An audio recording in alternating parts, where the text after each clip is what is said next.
In physics, there's basically two types of collisions. There's elastic collisions and inelastic collisions. But the big idea is our momentum is conserved no matter which type of collision we have. So what's the difference? I'm going to tell you. An elastic collision has two objects that crash together without deforming, which means they don't bend in. So when you hit a tennis ball, the tennis ball smushes a little bit. This is more like what happens when pool balls hit each other. So when our pool balls hit each other, they're pretty rigid and they don't bend hardly at all. And one of the big differences between an elastic and an inelastic collision is that our kinetic energy is conserved in an elastic collision. And remember that our kinetic energy is calculated with 1/2 mv squared. So we should find that our momentum is conserved. So the mass times velocity before the collision is equal to the mass times velocity after. But the same thing is true with our kinetic energy. The total kinetic energy before the collision is equal to the total kinetic energy after the collision. And inelastic, if you use the word to define word, not elastic, means that kinetic energy is not conserved and that objects get deformed. And if you look at this vehicle, it got deformed. That would be an inelastic collision. If we have a perfectly inelastic collision, that means that two objects collide and they stick together. So two cars can crash and then their bumpers can lock together, and that would be a perfectly inelastic collision. Most of the time with most of our problems, you can assume that our inelastic collisions, the two objects stay together at the end. And here's the big point. When they stick together at the end, their final velocity is the same for the two objects. So when they're done, both objects have the same speed because they were going together. So what does that mean for our conservation of momentum calculations? The answer is nothing, because our momentum was conserved. Okay, so it's still total momentum before the collisions equals the total momentum after the collision. Here's an example of an elastic problem. We have a 2 kilogram cart, so remembering our descriptions from before, we want to identify all the objects. We have a 2 kilogram cart that is going east at 10 meters per second. And it's going to collide with a 1 kilogram cart that is traveling west at 10 meters per second. So this is what's going on before the collision. Okay? And then after the collision, we know that the 2 kilogram cart is going 3.3 meters per second west. Oops, wrong way. So west, remember, is to the left. Think of the United States. So it's going 3.3 meters per second west. And so the 1 kilogram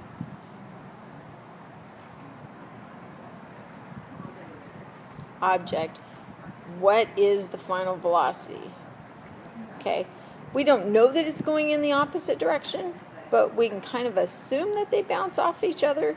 If when we do this math and we do our calculation, if we end up with a negative velocity, it just means we assumed that it went the wrong direction. So how do we do this problem? Well, we know the total momentum before is equal to the total momentum after. So before, our momentum, don't forget, calculate momentum, it's mass times velocity. So our mass we have the 2 kilogram cart times 10 meters per second plus the 1 kilogram cart going a negative 10 meters per second Why is it a negative 10 meters per second? You're right, because it's going in the opposite direction. Opposite directions, opposite signs. So this is our momentum before. And that's going to equal our momentum after. So we know the 2 kilogram object is going a negative 3.33 meters per second. Why negative? Oh yeah, that's right, because it's going in the opposite direction. So west is going to be negative, east is going to be positive, plus the 1 kilogram object, and that's what we're looking for, the velocity of that last object. So mass times velocity of the 2 kilogram object plus the mass times velocity of the 1 kilogram object before the collision equals the mass times velocity of the 2 kilogram, mass times velocity of the 1 kilogram after the collision. So momentum before equals the momentum after.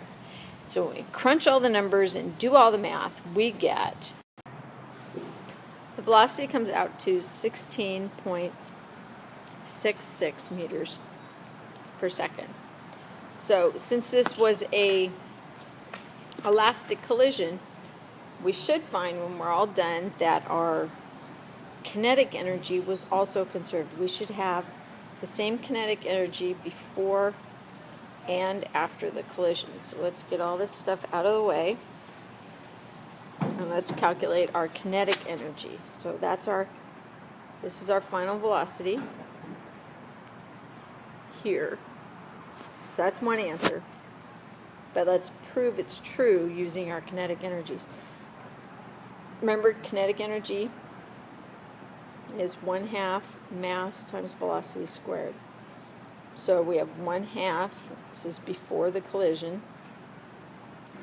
The mass of the first one, 2 times its velocity squared, plus 1/2 times the 1 times its velocity squared should equal, let's put a little question mark over there, prove it, 1/2. The 2 kilogram cart was going negative 3 meters per second. We're going to square that, plus 1/2 times 1 times 16.66 squared. Okay, 1/2 mass times velocity squared. So this is 50, and this is 50, so this is 100 on the before side, and on the after side, this is, what's 3.33 squared?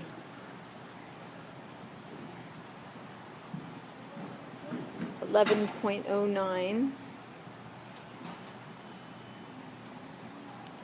plus 0.5 times 16.66 squared.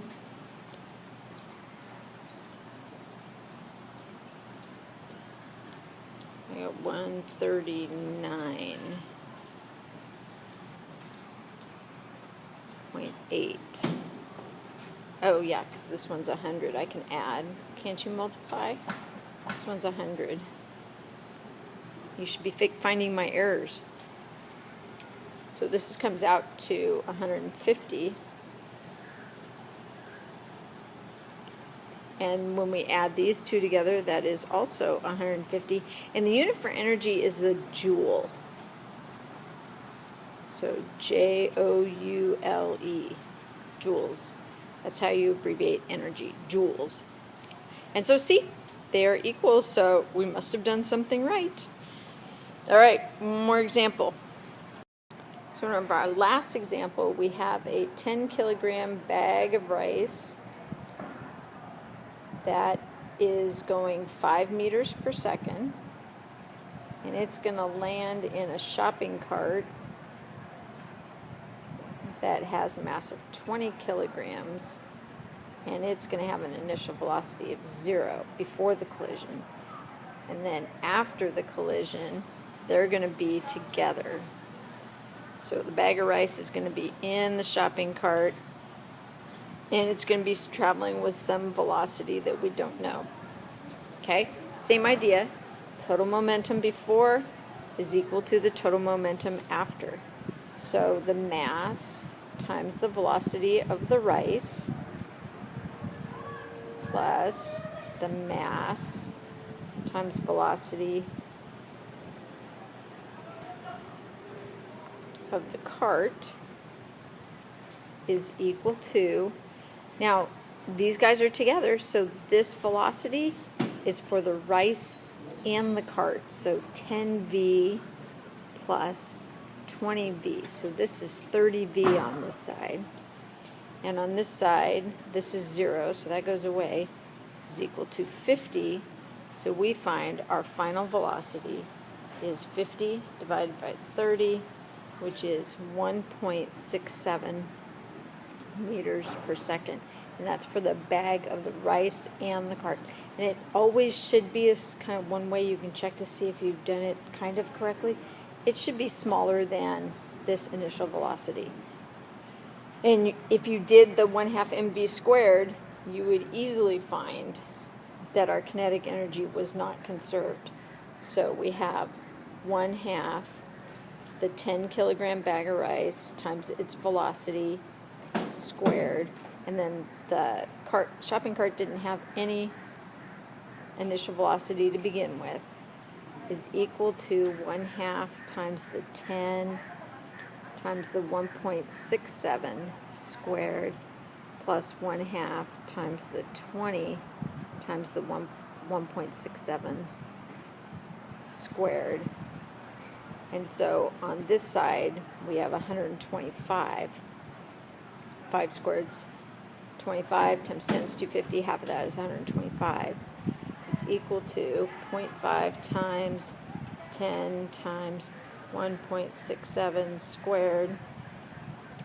This is 13.94 plus 0.5 times 20 times 1.67 squared. And this is 27.89. So if we add those together,